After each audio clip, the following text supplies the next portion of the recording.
Chapter 2. June. June was the month. School was out, cherries were ripe, and all the boys and some of the girls went barefoot. Boys had many extra advantages, such as swimming naked and wandering alone along the streams and rivers, casting for bass among the water lilies. Girls had to wear swimming suits and come in earlier from our evening games of Prisoner's Base and Run Sheep Run. I was very thankful that I was a boy. Despite mowing lawns and working in my war garden, I had many additional hours to spend with my pets, watching my woodchucks nibbling clover, feeding my 4 yearling skunks their bread and milk, and trying to keep Po the crow from stealing bright objects such as car keys. Most satisfying of all were the hours that I spent with my small raccoon, whom I named Rascal. Perhaps a psychologist might say that I had substituted pets for my family. I had a human family, of course, interesting, well-educated, and affectionate, but mother was dead, my father often away on business trips, my brother Herschel fighting in France, and my sisters Theo and Jessica now living their adult lives. Both sisters had taken tender care of me after mother died. Jessica, in particular, postponing her career and marriage. But now Theo was happily wed to a young paper mill owner in northern Minnesota, and Jessica, a talented linguist and poet, was taking postgraduate work at the University of Chicago. Often the only occupant of our 10-room house was an 11-year-old boy working on his canoe in the living room and thinking long, long thoughts. One problem that puzzled me was theological. I asked myself how God could be all-knowing, all-powerful, and all-merciful, and still allow so much suffering in the world. In particular, how could he have taken my gifted and gentle mother when she was only 47 years old? I asked some of these questions of Reverend Hooton, the Methodist minister whose church and parsonage adjoined our property, and his answers were not particularly satisfying.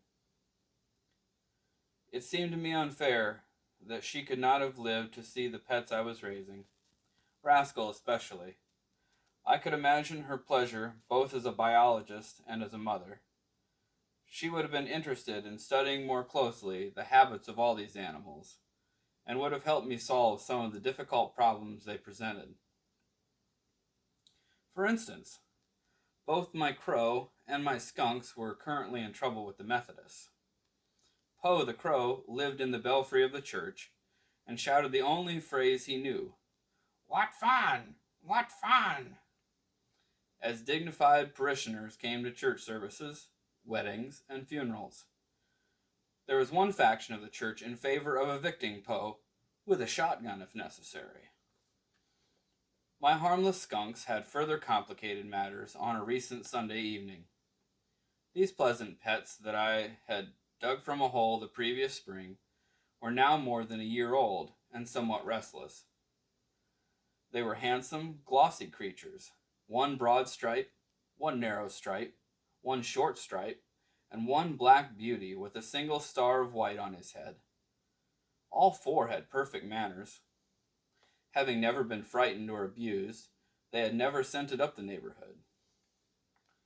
But one night in June, when Wowzer must have been drowsing, a stray dog came barking and snarling at them through the woven wire, and they reacted predictably. Sunday services were progressing at the church, not 70 feet from their cage. It was a warm evening, and the windows of the choir loft were open. For the first time in his life, Reverend Hooton shortened his sermon. On Monday morning, a delegation of deacons came to protest to my father. With both Po and the skunks at issue, I was in double jeopardy. So I decided to make an accommodation. I gave all my skunks a last meal of bread and milk. and took them in 2 carrying baskets to Wentworth's woods, where there were many empty dens to hide in. The Methodists were so pleased to be rid of the skunks that they decided to postpone indefinitely the eviction of Po the Crow. Rascal, meantime, was living in a hole some 5 feet above the ground in our big red oak tree. Since raccoons usually stay in their nests for the first 2 months of their lives, I saw little of my pet, except when I took him out to feed him. I soon taught him how to drink his warm milk from a saucer, which was a great improvement over the laborious process of letting him nurse through a wheat straw. Wowzer was his guardian, remaining almost constantly at the foot of the oak tree, even sleeping there at night. But on an afternoon in mid-July, Wowzer and I were both alerted by a quavering trill at the hole in the tree, and there we saw a black mask and 2 beady eyes peering out at the world beyond. A moment later, Rascal had executed an about-face and was emerging from the hole, ring-tail first, backing down the tree cautiously in the manner of a little bear. Raccoons have 5 unretractable claws on each of their hands and feet, making headlong descent inadvisable. So Rascal instinctively came down tail first, scrambling frantically from time to time, and often looking over his shoulder to see how far he was from the ground. Wowzer was very much disturbed, and yelped a few questions, looking up to see how I felt about this new problem. I told my St. Bernard not to worry, just to wait and watch. Rascal must have been surveying the backyard very thoroughly from his front door, for he started immediately for my shallow, cemented bait pond, always alive with minnows. The edges of the pool slanted gradually toward the deeper central portion, making it convenient for my amazingly confident little raccoon. Without a moment's hesitation, he waded in and began feeling all over the bottom, his sensitive, prehensile fingers telling him all that he needed to know about the minnow pond. Meanwhile, his eyes seemed to focus on the far horizon, as though eyes and hands were in no way connected. Shiners and chubs dashed frantically for safety, sometimes leaping clear of the water in their attempt to escape. As Rascal methodically circled the pool on his first fishing expedition, I marveled that one so young, and with no mother to teach him, knew precisely the technique used by all other raccoons for catching minnows. I watched fascinated to see if some ancient wisdom stored within his brain would make his search successful. My answer came a moment later, when those 2 clever little black hands seized a 4-inch shiner. Then the washing ceremony began. Although the minnow was perfectly clean, Rascal sloshed it back and forth several minutes before retiring to dry land to enjoy his meal. More delicious because he had caught this fish himself. Seemingly satisfied with the 1 minnow, and aware he could catch more any time he wished, Rascal began a leisure tour of the backyard, sniffing and feeling. There were interesting odors to be classified. Odors of cat, dog, woodchuck, and recently evicted skunk. There were crickets in the grass, worthy of a pounce, and the chilling shadow of Po the Crow, which for a passing moment froze Rascal in his tracks, as a meadow mouse will freeze in the shadow of a hawk. When Rascal came too near to any of our property lines, Wowzer went into action, nudging him back toward the tree. Rascal responded mildly to this discipline, and another 15 minutes examining his domain, this small lord of the manor returned to his castle, climbed the tree more easily than he had descended, and disappeared into his hole. I decided one day that Rascal was clean enough and bright enough to eat with us at the table. I went to the attic and brought down the family high chair, last used during my own infancy. Next morning, while my father was fixing eggs, toast, and coffee, I went out to get Rascal and placed him in the high chair beside me at the table. On his tray, I put a heavy earthenware bowl of warm milk. Rascal could reach the milk easily by standing in the chair and placing his hands on the edge of the tray. He seemed to like the new arrangement and chirred and trilled his satisfaction. Except for dribbling a little milk, easily wiped from the tray of the high chair, his table manners proved excellent, much better than those of most children. My father was amused and permissive as usual, and even petted the raccoon as we finished our meal. Breakfast for three became part of the daily ritual, and we had no trouble whatsoever until I had the idea of offering Rascal a sugar loaf. It is true we were at war, observing heatless, meatless, and wheatless days, and conserving sugar. But my father and I did no baking, and used almost none of our sugar ration, save for a lump or two in coffee. So I did not feel too unpatriotic when I gave Rascal his first sugar. Rascal felt it, sniffed it, and then began his usual washing ceremony, swishing it back and forth through his bowl of milk. In a few moments, of course, it melted entirely away, and a more surprised little coon you have never seen in your life. He felt all over the bottom of the bowl to see if it dropped out, then turned over his right hand to assure himself it was empty, then examined his left hand in the same manner. Finally, he looked at me and trilled a shrill question. Who had stolen his sugar lump? Recovering from my laughter, I gave him a second sugar lump, which Rascal examined minutely. He started to wash it, but hesitated. A very shrewd look came into his bright black eyes, and instead of washing away a second treat, he took it directly to his mouth, where he began to munch it with complete satisfaction. When Rascal had learned a lesson, he'd learned it for life. Never again did he wash a lump of sugar.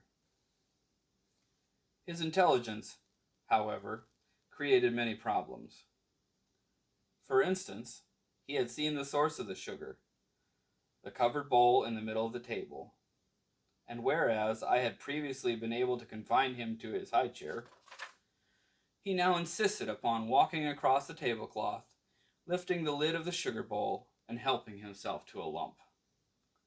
From that day on, we had to keep the sugar bowl in the corner cupboard to avoid having a small raccoon constantly on the dining room table.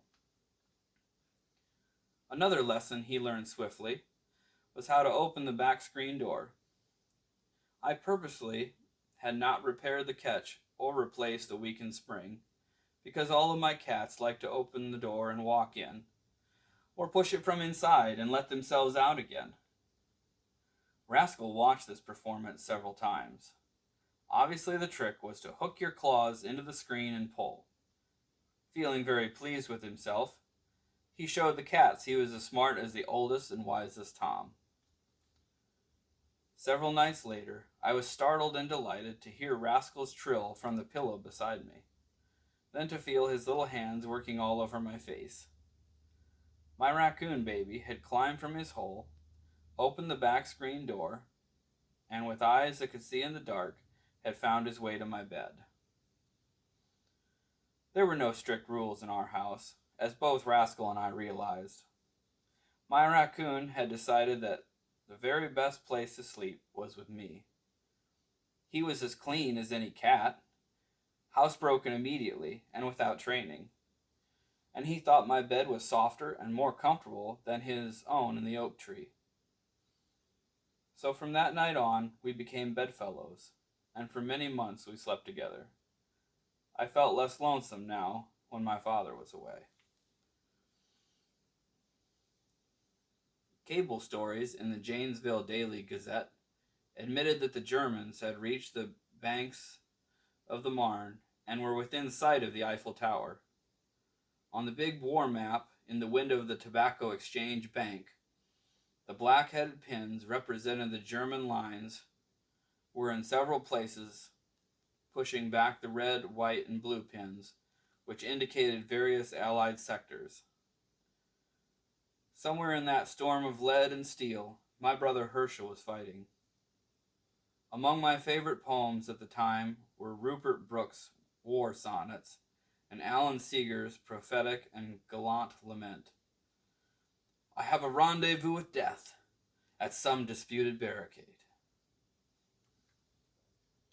Particularly on nights of thunder and lightning, I had nightmares about the war and pulled the covers over our heads. But when the sun arose the next morning to shine upon the rain-wet grass, Rascal and I forgot our fears and prepared to go fishing. One of my favorite fishing spots was a sandbar below the Indian Ford Dam in Rock River, a stream which rises in the Horicon marshes of Wisconsin and enters the Mississippi at Rock Island, Illinois. There were deep holes and rapids, marshy bayous, and stretches as quiet as a lake, a beautiful and unpredictable stream. On a previous evening, I had searched the wet lawn with a flashlight to catch more than 50 night crawlers. My jointed steel rod was strapped under the bar of my bicycle, and my tackle box with reel and line and lures was ready to place in the bicycle basket on the handlebars. It was good that my box was small and compact, leaving room for my fishing companion, who in the last few days had become a cycling maniac. Rascal was a demon for speed. Weighing 2 pounds at most, this absurd and lovable little creature had the heart of a lion. He had learned to stand in the closely woven wire basket, with his feet wide apart and his hands firmly gripping the front rim. His small button of a nose pointed straight into the wind, and his ringtail streaming back like the plume of a hunting dog that has come to a point. The most amusing aspect of his racing costume was his natural black goggles around his bright eyes, making him look like Barney Oldfield coming down the home stretch. What he liked best was going full tilt down a steep hill. It worried him slightly when I had to work hard, pumping up the next hill, the front wheel woggling from side to side to keep the bicycle in balance. But as we picked up speed again, his confidence returned, and he would peer ahead like the engineer leaning from a cab window of old 99. On the southern edge of town, we had to pass a cemetery where my mother was buried under a white stone that said, "In memory of Sarah Elizabeth Nelson North, 1866 to 1914. It seemed an inadequate tribute, only partially compensated by the roses I had planted there. From the cemetery, it was all downhill to Indian Ford, with a fine view of the winding river, bordered by woods and pastures, and neat geometric fields of corn, tobacco, wheat, and oats.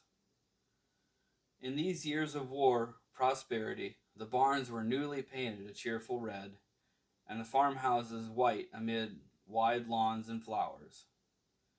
We gained speed in the last 2 miles, and Rascal came to full attention, the wind sweeping into his face and blowing his whiskers back to his furry ears. We were probably as happy as anyone in the world can be. This was the first time Rascal had seen Indian Ford, and there were many exciting things to show him.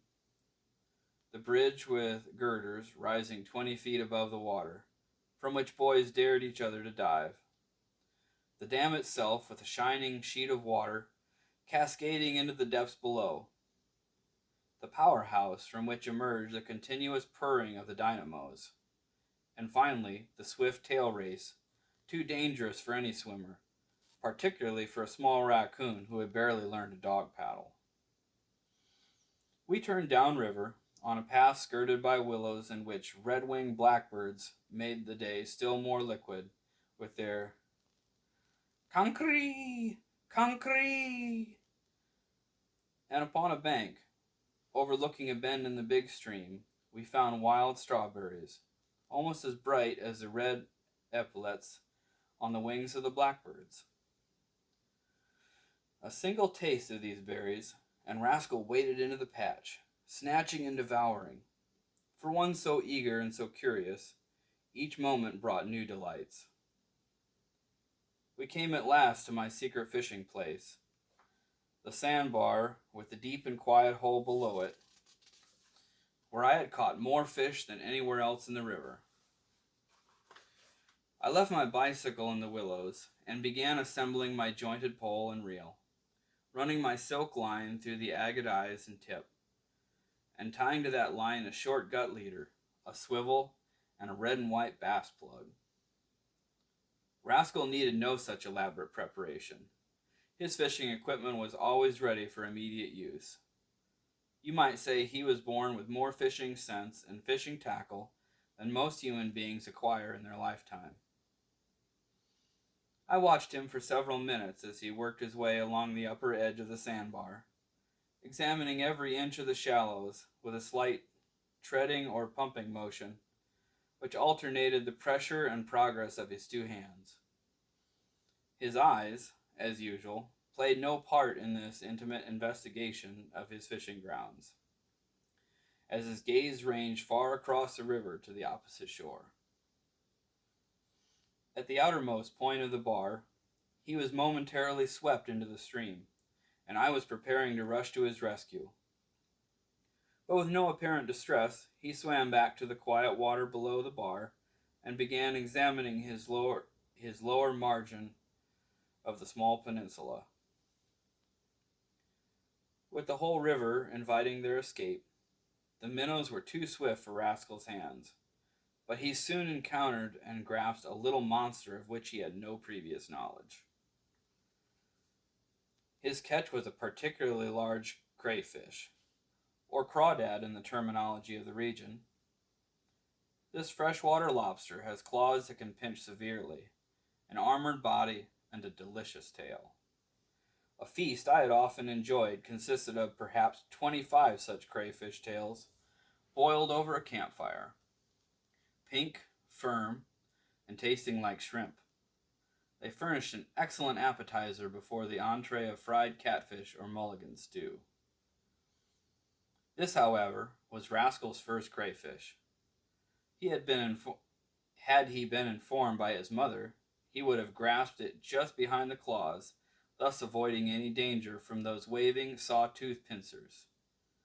But having no one to teach him, he missed the safe and sane grasp and was pinched several times before he crushed the head with his needle-sharp teeth, washed his prey, and turned the crayfish around to gobble up the delectable tail. Once pinched, twice shy, the very next crayfish he caught was handled with the professional skill of an old and wise raccoon.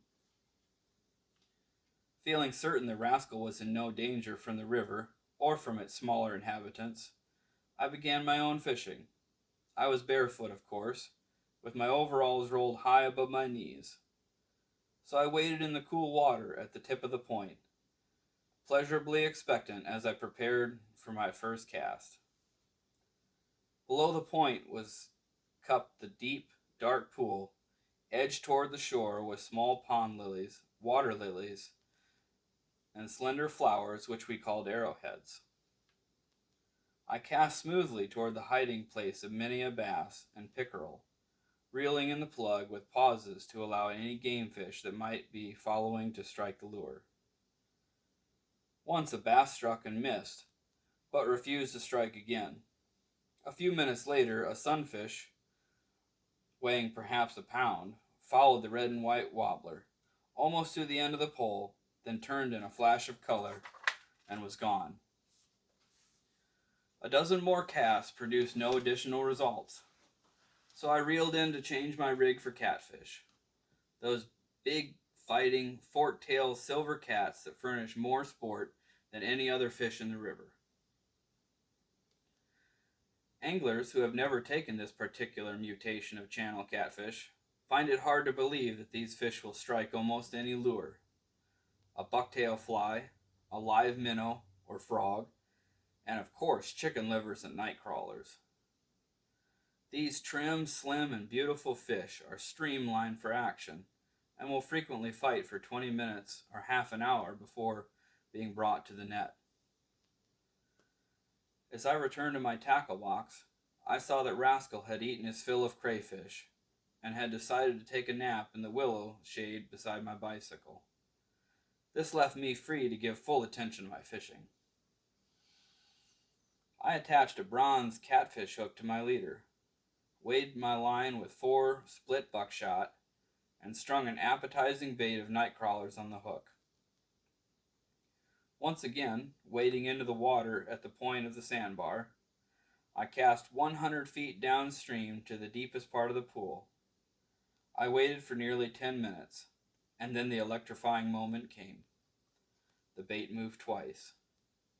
The line twitched as the big cat nosed the night crawlers. Then he struck, with all his weight, the line singing off the reel as I slowed it with my thumb. As I pulled back to set the hook, my pole bent almost double, and the fight was on. He tried all of his tricks, once making a long run for the lily pads, where he might have tangled the line and broken free. Twice, making dashes for the faster water, where the current could help him. Then for 3 or 4 minutes he sulked so deep in the pool, I thought he might have gone under a sunken log. He broke water once, all silver and blue, his great forked tail thrashing. Rascal awoke at this point and trundled over to join in the excitement. As the catfish was reeled in, nearer and nearer to the shore, the raccoon went up and down the sandbar, glancing at me occasionally to ask questions. "It's a beauty," I told my pet. "One of the best I've ever caught." Rascal extended a tentative paw as I brought it into shallow water, but retreated precipitously when the thrashing tail drenched him. Once I had the fish safely on the sand, I slipped my stringer through its gills before I removed the hook. I was taking no last-minute chance of losing this big shining cat, which by my scale in my tackle box weighed just under 9 pounds. I tied the stringer to a strong willow root, rebaited, and went back to the point, my heart thumping wildly. In 2 hours of fishing, I added nothing more to my string except 3 fat, yellow-bellied bullheads weighing perhaps a pound apiece. However, both Rascal and I went frequently to view again the handsome catfish tethered to the willow. It was approaching noon, and the fish had stopped biting, so I reeled in, removed my tackle, unjointed my pole. I put the fish in the gunny sack, crowding Rascal a bit in the bicycle basket, and we started homeward up the river trail, filled with contentment. At the Fisherman's Rest at Indian Ford, I bought a bottle of strawberry pop, and Rascal discovered a new delicacy. Without so much as a by your leave, he put one of his little hands into the bottle, licked off his fingers, and began begging. I waited until I'd finished all but the last half-inch of the bottle. Then I poured a few drops into Rascal's open and eager mouth. To my amazement, he grasped the neck of the bottle, rolled over on his back, and using both hands and both feet, held it in perfect position while he drained the last sweet drops. Strawberry was his favorite flavor from then on. He never did learn to like lemon sour.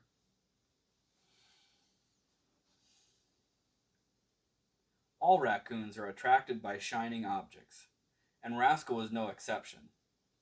He was fascinated by brass doorknobs, glass marbles, my broken Ingersoll watch, and small coins. I gave him 3 bright new pennies, which he hoarded with the happiness of a little miser. He felt them carefully, smelled them, tasted them, and then hid them in a dark corner with some of his other treasures.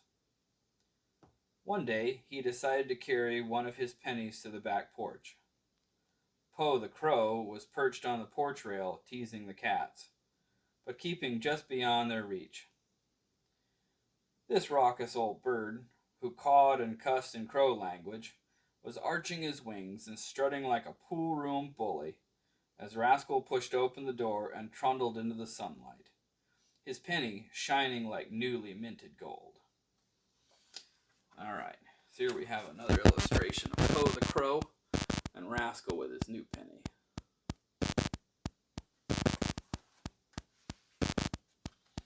Poe and Rascal had taken an instant dislike to each other when they first met. Crows, like most other birds, know that raccoons steal bird eggs and sometimes eat fledglings. In addition, Poe was jealous. He'd seen me petting and pampering my small raccoon. But Rascal was large enough now to pull a few tail feathers from the big black bird during their noisy squabbles. And Poe, who was no fool, was taking few chances. The penny, however, was so tempting that the crow threw caution to the wind and made a dive for the bright object. For crows are insatiably attracted by glittering trinkets, as are raccoons, and in addition are inveterate thieves.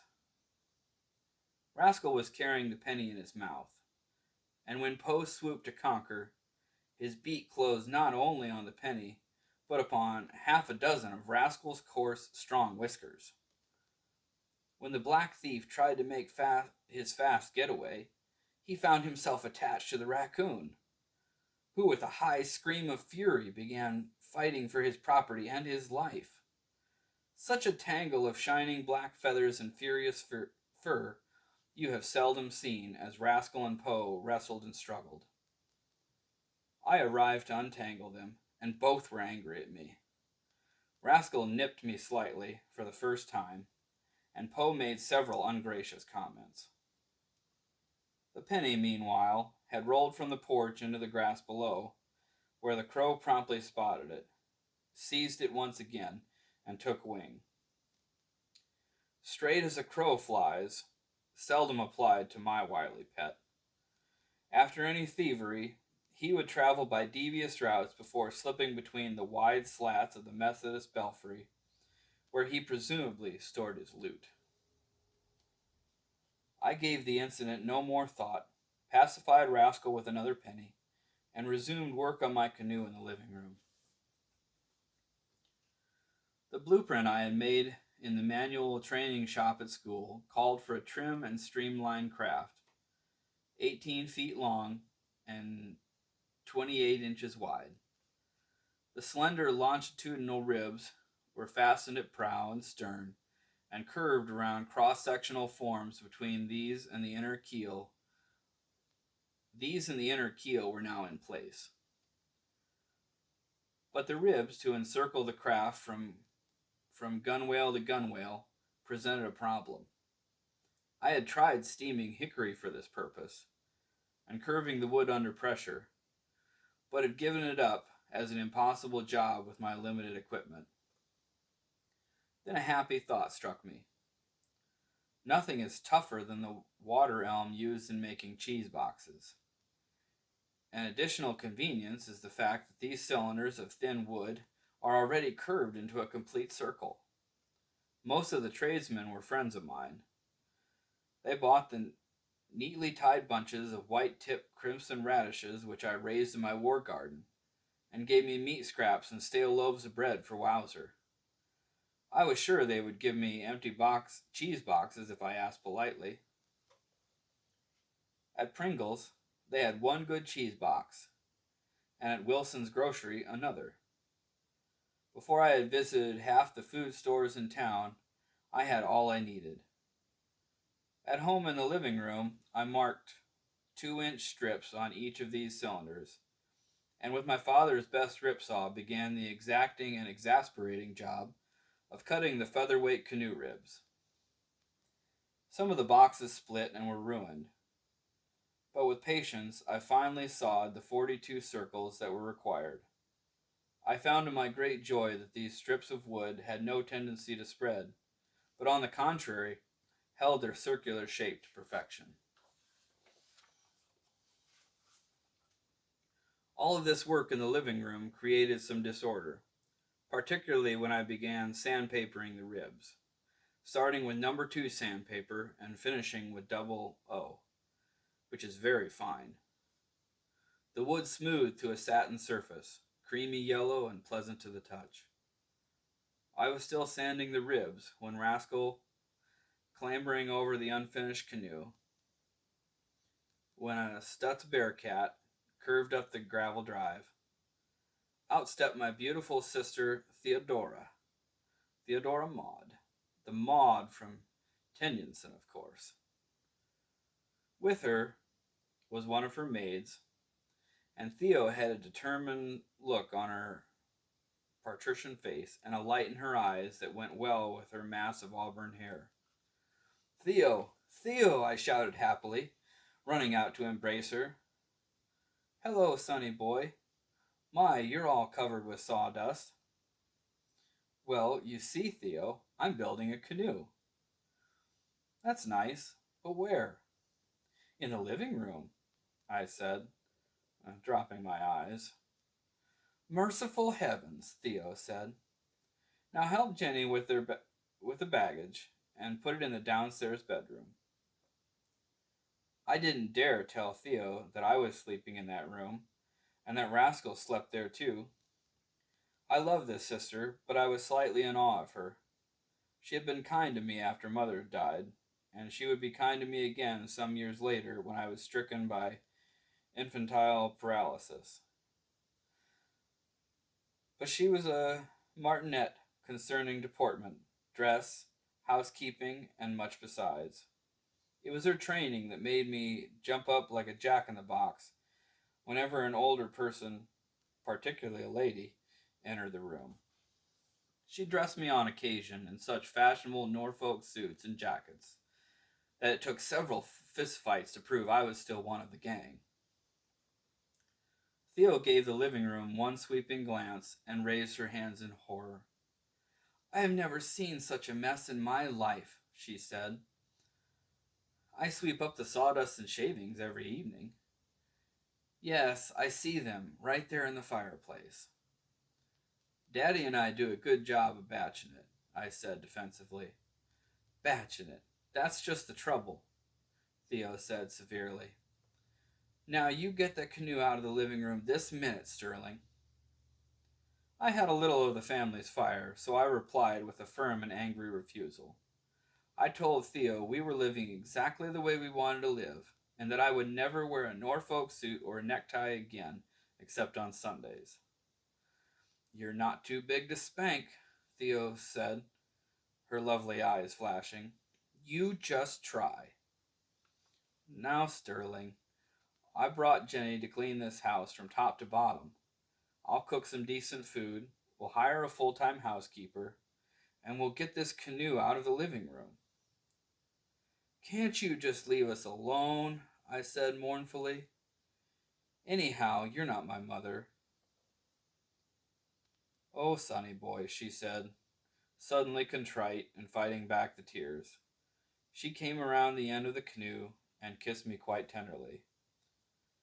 Giving Theo the downstairs bedroom didn't worry me. She always took this big room, with its adjoining bath. She said none of the other beds was fit to sleep in. My difficulty would come in trying to explain all this to Rascal. Raccoons have definite patterns in their minds, and Rascal had decisively chosen the same bed that Theo wanted. He also preferred a room with a bath. Each evening, I closed the drain of the big lavatory and left a few inches of water in the basin, so that Rascal could get a drink at any time during the night, or perhaps wash a cricket before he ate it.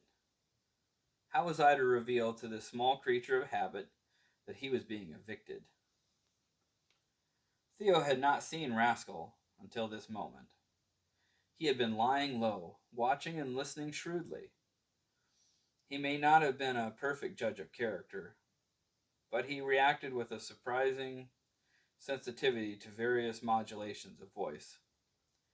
He knew when he was being praised or scolded, or when people were feeling affectionate or angry. He didn't altogether trust this auburn-haired stranger, although his eyes strayed often to her shining hair. His virtual invisibility was due to the fact that he was lying on a large jaguar skin rug, which Uncle Justice had sent us from Para, Brazil. The mounted head had realistic glass eyes, which Rascal often fondled and sometimes tried to dislodge. The little raccoon blended perfectly into the handsomely marked pelt of the once ferocious jungle cat. When Rascal began to rise from that skin, like the disembodied spirit of the Amazonian jaguar, it startled Theo nearly out of her wits.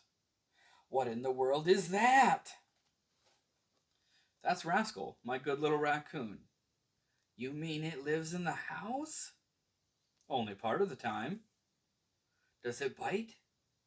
"Not unless you slap him or scold him."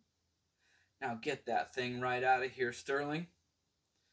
"Well, all right," I agreed reluctantly, knowing that Rascal could let himself back in any time he pleased. Rascal spent the rest of the day sleeping in the oak tree. But that night, when the moon rose, he backed down his tree, padded to the screen door, opened it with ease, and went confidently to our bedroom, and crawled in with Theo. My father and I, who were sleeping upstairs, were awakened by a blood-curdling yell.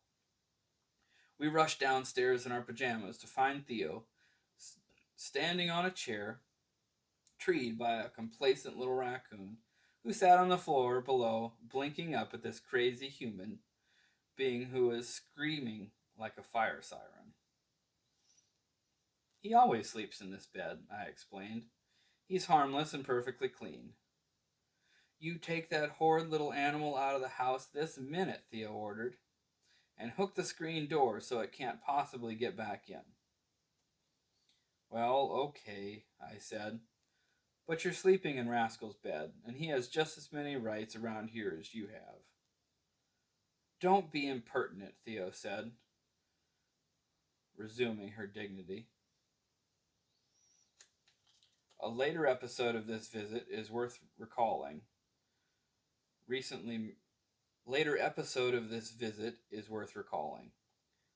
married, Theo treasured her engagement ring. A square-cut diamond of perhaps 1 carat, mounted in white gold. She had misplaced this ring on several occasions. Once we dug up 85 feet of sewer, only to find that she had transferred the ring to another purse. True to form, she again lost her ring. She thought she had left it on the wide rim of the lavatory when she went to bed, and that either it had fallen into the drain or it had been stolen. No one in Brailsford Junction ever locked his door. Not within memory had there been a robbery. We ransacked the house, hunted through the grass and the flower beds, and then made plans again, digging up the sewer. Then a far-fetched possibility struck me like a bolt from the blue. Just before dawn on that fateful morning, I had heard Rascal and Poe having a terrible fight on the back porch. Before I could shake the sleep from my eyes, the cawing and screaming subsided, and I had drowsed off again. Feeling as keen as a Scotland Yard detective, I began to weave a theory. On this 4th night of Theo's visit, I had not hooked the screen door. Rascal apparently had slipped into the house, reached the downstairs bedroom, and wisely chose not to create another scene. He had decided, however, to have a drink of fresh water from the lavatory. Had climbed to the windowsill, and then to the basin, and found it empty. But joy of joys, there on the rim of the lavatory was the prettiest object he had ever seen in his life. A big diamond ring gleaming with blue-white radiance in the pre-dawn light. If my theory were sound, Rascal had picked up the ring and taken it to the back porch, where Poe the Crow had spotted the treasure. This would explain the crow-raccoon fight which had awakened me. Quite probably the Black Thief had won again, at least in the matter of flying away with the loot. I had to ask permission of the kindly Reverend Hooton before starting my dusty climb to the 75-foot belfry. The shaft was dark and filled with cobwebs, and some of the cleats were loose, making me fear I might fall. But having enlisted in this venture, there would be no turning back. At long last I reached the airy little room at the top, with its widely spaced shutters, furnishing a view of the town and the creek winding toward the river. I stood for a few moments viewing the world below me. Then I touched the big, deep-toned bell, which had tolled 47 times for my mother, and would one day toll 99 times for my father. Remembering my mission, I began to search the dusty belfry. Behind a pile of discarded hymnals, which some dedicated idiot had lugged to this unlikely storage place, I found the ragged circle of twigs, leaves, and black feathers which Po the Crow called home. As some people keep their money in their mattress, Po had made his bed even more uncomfortable with a pile of shining junk, which overran the nest and spilled across the floor. Here were glassies and steelies, and one real agate marble, all of which he had stolen during our marble games. Here was my football whistle. Here was my football whistle, snatched while he hovered just over the line of scrimmage, shouting, "What fun! What fun!" Here were scraps of sheet copper, a second key to our Oldsmobile, and wonder of wonders, Theo's diamond ring. Po dropped in at about this time, and he didn't say, "What fun!" He wouldn't let me pet him, and he cawed and swore at me as though I was a thief, and he was the honest householder. I put several of these stolen articles into my pocket, my best marbles, the second key to our car, my football whistle, and Theo's ring, of course. But I left many of the shining trinkets, knowing that Po couldn't tell sheet copper from a diamond ring. The crow's raucous criticism followed me all the way down the shaft and out into the sunlight. Theo was so pleased at my recovery of her ring that she did not insist on the removal of my canoe from the living room, and she postponed the decision concerning a full-time housekeeper. She merely fed us delightful meals, and with Jenny's help left the house shining clean, with fresh curtains at the windows. Then with a goodbye kiss and a wave of her hand, she was off again, gallant and beautiful, brave and temperamental, and now no more.